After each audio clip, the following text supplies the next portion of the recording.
All right, what's going on, everybody? So, obviously, yesterday was a crazy day with the Jaguars waiving Leonard Fournette, and I just kind of want to do another video, just kind of a debrief video, just because I remember, when I made the video yesterday, man, it was like literally a minute after the news broke. And then, as you guys all know, I'm very passionate and very big Jaguar fan, and I'm as big as a Jaguar fan as any of you guys watching. I feel, I get mad, I get all kinds of emotional.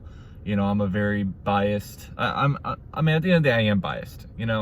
I try to be non-biased, I really do, but I let feelings get into different things. So I was just kind of showing my raw emotions. But a day after the whole thing, I've gotten to be kind of okay with it, and the reason why I'm okay with it is, like, as a lot of you guys know that's been following my channel, like, I'm not very big on Fournette. Like, I was big on him coming out of college. I really wanted the Jaguars to draft him, and we drafted him, but I just felt like the time where he was with Jacksonville, he was just extremely underwhelming. Now, there's no denying the fact that he was productive. I think he had over 1,600 all-purpose yards for the Jaguars last season. Over 1,000 rushing yards, was very good in the receiving game.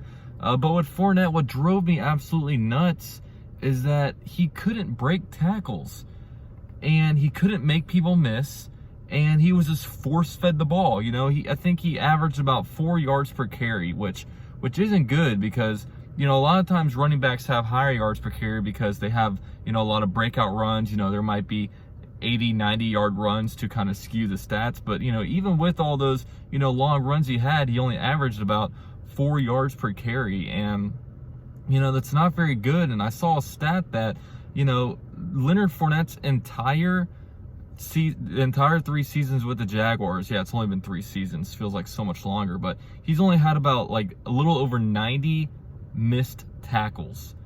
And if you look at Josh Jacobs in his rookie year has had over 60 broken tackles.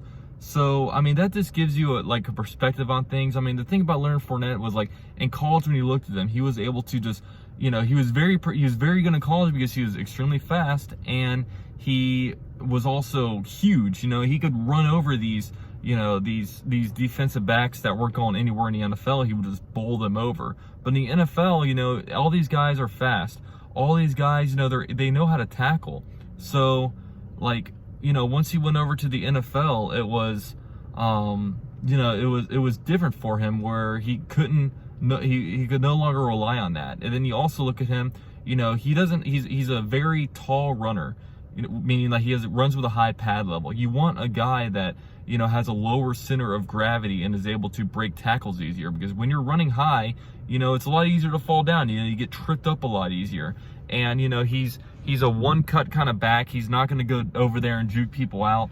Like if you saw Fred Taylor was very, he could juke people out. He was very agile. And then when you look at Maurice Jones-Drew, Maurice Jones-Drew was a short, so he had a smaller center of gravity, and he was able to control himself, break tackles, stay on his feet a lot better than Fournette. And, a lot of people, there were times where the offensive line wasn't good, but there were also times where Leonard Fournette just missed holes. His vision, was not very good. And, but one reason why I guess I was just so upset with it when it all came out was because, no team does this. You never hear about any team, cutting guys like this right, 10 days before this, however many days before the start of the season. And when you look at the Jaguars, I think in the last decade, the Jaguars have the second worst winning percentage amongst all NFL teams, and only second, only the Browns have a worst losing record. And generally, if the Jaguars do something that the rest of the NFL isn't doing, then I don't think it's the right thing to do. Because whatever the Jaguars doing, it isn't working. You know what I mean? And it probably starts with letting a GM tear down a roster, rebuild it back up, and then tear it down again. But obviously, I'm not going to go off about the general manager and stuff like that, because it's, it's a little bit irrelevant. But it's just stuff like that drives me nuts. I don't like the Jaguars doing things that no team does. And the Jaguars waited because they were trying to get some kind of trade for him.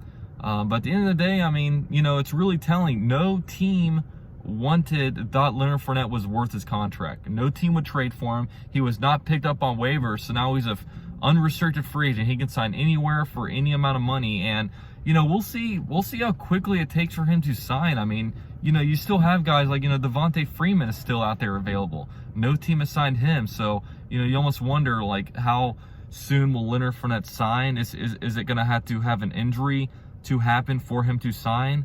I mean, I don't know. Maybe he needs to find a team that's more of like a downhill running type of team. Maybe you know, maybe you look at Washington with, you know, Darius Geis out. Maybe they try to kind of bring him on, and Adrian Peterson getting older. You also look at the Seahawks. Seahawks always looking for that kind of player. Maybe the Rams with, you know, Darrell Henderson kind of hurt. You know, they like to run kind of, you know, they like to put Jared Goff under the center and run some tight end sets, so maybe he would work out in there. But I mean, Leonard Fournette, I mean, he's just a lot more built. He's not built for today's NFL, man. He's built for more of like, you know, the 80s or 90s when it was a lot more run heavy. You know, he's almost like a Herschel Walker. Herschel Walker dominated college football, but in the NFL, he was almost just a guy. You know, you almost wondered if that was like Leonard Fournette, but it's unfortunate timing with the Jaguars when they needed a running back. You know, any other year, 2016, they could have got Ezekiel Elliott. 2018, they could have got Saquon Barkley. You know, 2019, I don't know who went. I don't know who went in 2019, but I mean, you even look around like in the same draft, man. In the same draft, there were so many great running backs that went. I mean, Christian McCaffrey went at number 10. Kamara went in that draft. Chris Carson, Dalvin Cook went in the second round. Austin Eckler went undrafted, and you know, that's just a few. There were so many, you know, really good, really productive running backs that went in that draft that the Jaguars just got, I guess, unlucky on. I mean, you know, a lot of people had Fournette. You know, I think even the Carolina Panthers would have drafted Fournette if he was there, but they went for the second best option, and then, you know, Christian McCaffrey wound up being an absolute stud. So I don't know. Then now you look at the Jaguars running back room, like where are they to go? I don't know much about the Jaguars running back backfield. Right now, they have Raekwon Armstead, who they drafted in, I believe, the 5th round of the 2019 NFL draft. You got a couple of undrafted rookies with James Robinson and Nathan Cottrell. You have Divine Ezigbo, who is in his second year in the NFL. He was an undrafted guy. And you also have veteran Chris Thompson. You know, Chris Thompson is obviously more of a third down receiving back.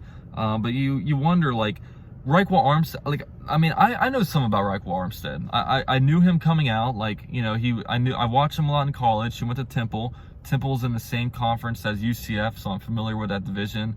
Man, I remember his senior year, he rushed for like over 200 yards on the Jaguars. Like, I was like, why can't UCF stop Raekwon Armstead? They just weren't able to, and you know, Jaguars drafted him, so it was pretty exciting. But we didn't see much from him last year. I mean, so maybe it's his job. You know, it's almost a situation where, you know, a lot of us know the Jaguars probably aren't going many places, and you know, 2020. So it's a lot about, you know, we got to figure out what we have.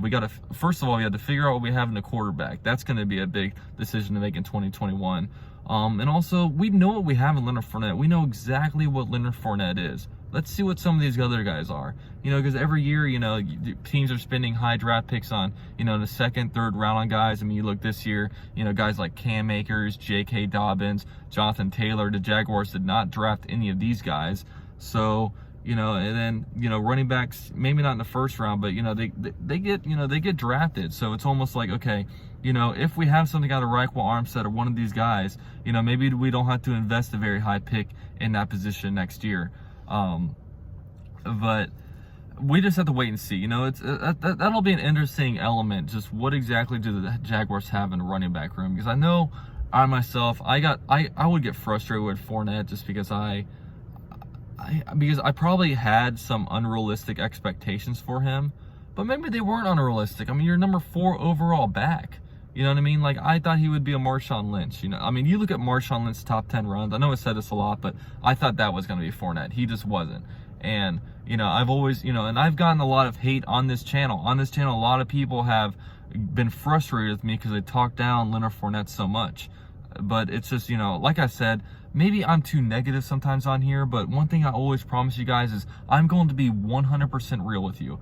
I think it would be unfair for me to come out here and try to pump sunshine into the fan base just to make you guys feel better. I'm going to be 100% real with you guys. I was 100% on 100% real on Leonard Fournette on how I felt with him, and you know, it's disappointing because I was such a fan of him in college. And you also on the Jaguars, I like having higher profile guys, just guys that we all recognize. But the Jaguars, you know, we had that in Fournette, we had that in Ramsey, but they're no longer. But you know, it's the start of the new thing. I can't attest to how he was in the locker room. I know a lot of people say, oh, he was a locker room cancer. We don't know that. I mean, sometimes beat reporters say that, but like, I think it's a little bit ignorant to make those kind of statements because none of us know. Unless you're in a locker room, you don't really know. But I don't know. Like, the Jaguars, they've had some trouble with Leonard Fournette. Obviously, he's been, you know, back when he was recovering from an injury, he, I guess, didn't take recovery super seriously in 2018, and you know, he missed a team picture amongst other things, so he got suspended a game. And we'll see what the Jaguars offense does. I remember the last time in 2018 when the Jaguars were missing Leonard Fournette when he got hurt in week 1 against the Giants. I mean, that was a big reason why the Jaguars, you know, amongst a lot of other things, the Jaguars really suffer without Leonard Fournette. Obviously, they kind of built the offense around him in a lot of senses back then. This offense that they have now isn't really built around him. Obviously, it's a different system, and Leonard Fournette just doesn't fit Jay Gruden's system. But I guess at the end of the day, I guess I'm okay with waiving Fournette. I just didn't like the timing. Like, you know, some of the stuff that this organization does drives me nuts. If other NFL teams aren't doing it, I don't think the Jaguars should do it. You know, I don't think we should be trailblazers in any sense. I think we need to be more copycats, see what the Seahawks, see what the Ravens, see what the Patriots are doing, try to kind of mold ourselves into teams like that. And you know, we'll just have to see where the Jaguars go with all this. You know, I'm still holding high hopes for all this. But all right, guys, I appreciate you guys listening to me. We are very, very close. We're 12 days away from Jaguars week 1 home game against the Colts. I know I'm excited. You know, I think I got 4 fantasy drafts this weekend, so things are really starting to ramp up. And you know, it's unfortunate we haven't been able to see any preseason games, so none of us know what the hell we have in these running backs, but we'll just have to see. But all right, guys, thanks for watching. If you can, drop a like on this video, and I'll see you guys next time. Go Jags.